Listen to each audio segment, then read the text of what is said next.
Kamote ka ba? Kamote ka? Bilis na ito, busina ng busina oh. Alam mo naman, napakabilis busina ng busina oh. Kinakamote tayo nito eh. Ayun oh, patingin-tingin pa sa side mirror eh oh. Tignan nga natin. Ba.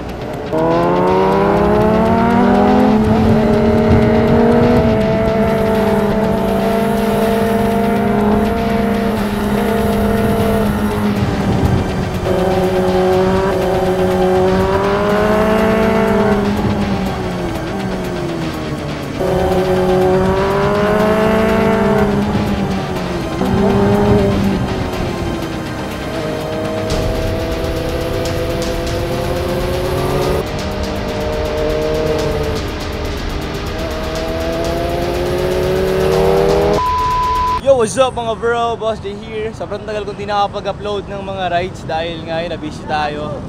Dito tayo ngayon pala sa... Saan to bro? Petron Naik. Ayun sa Petron Naik kami, kasama ko si Derry Moon. Lagi natin kasama sa ride. Ito yung mga bike namin. As usual, yung CBR ko. Tapos sa kanya GSX. Pareha 600cc. Hindi na namin kasama si JM Barrera. Sir! Ganda naman ng motor mo, sir. What do you do for a living? I sell drugs. Sa padak. Buti wala pala nakastand. Ay gagi, hindi okay lang yan. Buti lang may wrap. Libre. Change wrap na ako pare. Pumunta na tayong Kabyang. Tatlo lang kami, trayo. Sobrang tagal ko hindi nakapag-motor. Isang buwan may kita ko hindi nakapag-ride. Kaya yung mga content ko, puro mga content lang sa bahay guys, di ba? Nabisi tayo dahil nagpagawa ako ng bahay. Kapag matagal ka hindi nakapag-motor, tapos bigla ka nagmotor bigla, kunyari isang buwan ka nagpahinga, grabe, sobrang sarap sa pakiramdam. Di ba talaga yung nagagawa ng throttle eh. Sobrang stress reliever talaga sa akin to pag bumotor. Actually hindi lang naman ako, aras lahat naman yata. Karamihan sa mga riders kaya nag-ride pang relieve ng stress dahil syempre nag-pro work na lang. Let's say empleyado ka Mondays to Fridays, nag-work ka, syempre yung weekends ayun yung pinaka stress reliever mo eh. Ito na yung pinaka paahan ng papuntang Kabyang guys. So dito magsisimula yung mga ahon. Tama natin no, mga dalawang Power Rangers. Ganda ng kulay namin no, green, white, black. Ganda ng ZX6R guys na green eh no.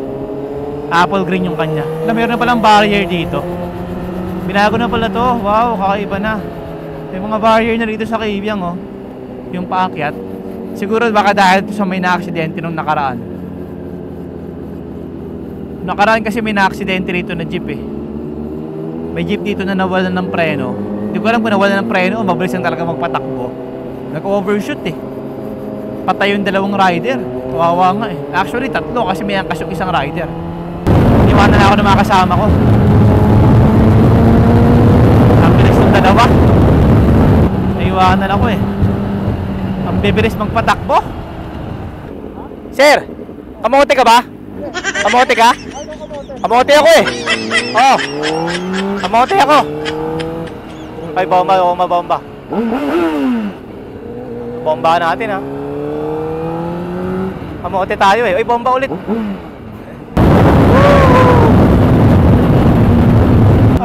Una nung kayo naman una. Ako lagi una eh. Kayo naman una. Yan, si Derry Moon. Alright. Si JM Barrera. Let's go. Uy, yung plaka na ito, maalog-alog no. Dagdag na yung plaka ni JM oh. Bawal din ah. Uy, may manok. Nakatakot yun ah. May biglang nakatawid na manok dito ah. Baka maging fried chicken nang wala sa oras yun. Sama natin oh, batak na batak oh. Isang buwan din nakapag-ride to eh oh, kaya batak na batak na yun eh oh. Oh, nag-minor si brother. Alright, babody position pala. Oh, okay. Labas ang puwet. Wow, amazing. Ang daldal ko ata. Oh, go-overshoot din ako. Pati ako, hindi na rin marunong bumangking guys eh.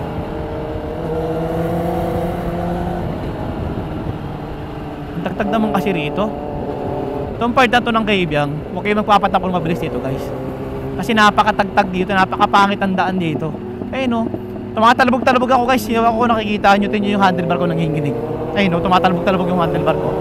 Dahil itong part na to, sobrang tagtag. Ayun no, hindi kasi espalto. Kaya sobrang hirap magpatakbo ng mabilis dito. Ma-overshoot ka rito pag nagpatakbo ka ng mabilis dito. Alright. Tunnel! So ito na yung Cavyang Tunnel guys, na pinupuntahan ng maraming tao. The Cavyang Tunnel.